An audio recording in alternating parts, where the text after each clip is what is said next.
राजकीय वर्तुळातनं बातमीपत्राच्या सुरुवातीलाच पाहिजे बातमी थेट कोल्हापुरातनं येतेय। कोल्हापुराच्या राजकीय आखाड्यात भाजपला मोठा धक्का बसलाय। शरद पवारांनी हा धक्का दिलाय। कागलमधील भाजपचे नेते समरजित घाटगे यांनी शरद पवारांच्या राष्ट्रवादीत प्रवेश केलाय। समरजित घाटगेंच्या प्रवेशाने कागलमध्ये समरजित घाटगे विरुद्ध अजित पवारांचे हसन मुश्रीफ अशी लढत होणार आहे हे जवळपास आता निश्चित झाले आणि त्यामुळे पवारांच्या या खेळीने भाजपसह महायुतीला मोठा धक्काच म्हणावा लागेल। समरजित घाटगेंचा पक्षप्रवेश पार पडलेला आहे।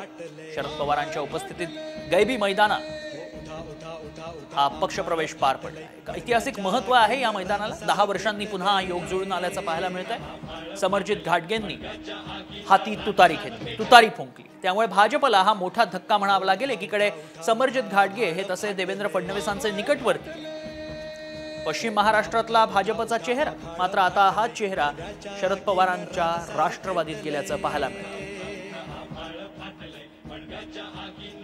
येत्या काळामध्ये कागल, गडिंग्लज, उत्तूर विधानसभेच्या या सगळ्या थोर व्यक्त्यांचं प्रेरणा घेऊन येत्या काळामध्ये परिवर्तन घडवायचं आज मुहूर्तमेढ झालेला आहे असं घोषित करायला काही चुकीचं ठरणार नाही।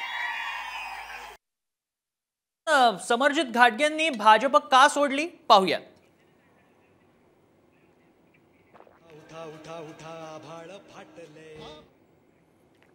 कागलमध्ये मुश्रीफ आणि घाटगे पारंपरिक प्रतिस्पर्धी।